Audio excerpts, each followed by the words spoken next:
Hi guys, দেখা পাচ্ছেন এটা পাঙাশ মাছ। তো সকাল সকাল উঠে একটা পাঙাশ মাছ নিয়ে চলে এলো আমার বর। তো এটা অনেক বড় সাইজের পাঙাশ মাছ ছিল, তো এটা কাটতে অনেকটাই দেরি হবে।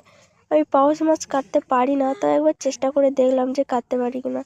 আর বটিতে অনেকদিন ধারিনি, যার জন্য একটু কাটতে দেরি হচ্ছিল আর কি। এমনিতেও কাটতে পারি না, আর তারপরে বটিতে ধারও নি। তারপরে চেষ্টা করলাম আর কি। চলো দেখা যাক পারি কিনা। তারপরে কাটতে কাটতে আমার বর বলছিল যে সাবধানে কাটো, যাতে না হাতটা না কেটে যায়। আমি বললাম ঠিক আছে, সাবধানে।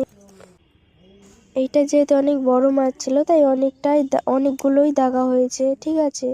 তো তোমাদের বাড়িতে এই মাছটার নাম তোমরা কি বলো সেটা কমেন্ট করে জানাবে। আমাদের তো এদিকে পাঙাশ মাছই বলে। তো কথা বলতে বলতে এবার মাছটা আমি কেটেই ফেললাম। যাই হোক,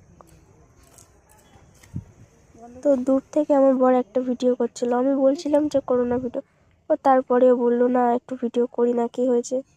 তারপর আমি আর কিছু বললাম না। তোমাদের সাথে গল্প করতে করতে আমার মাছটা কেটে ধুয়ে পরিষ্কার করে নিয়েছি, নুন হলুদও মাখিয়ে নিয়েছি। এবার কড়াটা বসিয়ে দিয়েছি। কড়াই গরম হয়ে গেলে তেল দিয়ে দেবো, দিয়ে তারপরে মাছটা ছেড়ে দেবো। তো এবারে আমি কড়াইতে তেল দিলাম। এবার একটু অপেক্ষা করব তেলটা গরম হওয়ার। তেল গরম হলেই তবে মাছটা দেবো।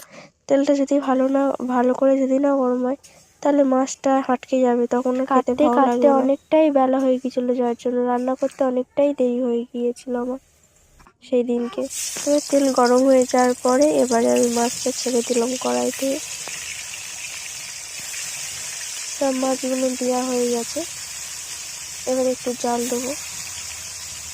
এবার মাছটা ভাজা হয়ে গেছে, এবার নামিয়ে নেবো। মাছের তরকারিতে কি কি দেবো, মটরশুঁটি, পেঁয়াজ কুটে নিয়েছিলাম, এবং তরকারিটাও হয়ে গেছে ফাইনাল। এর মতো বাই।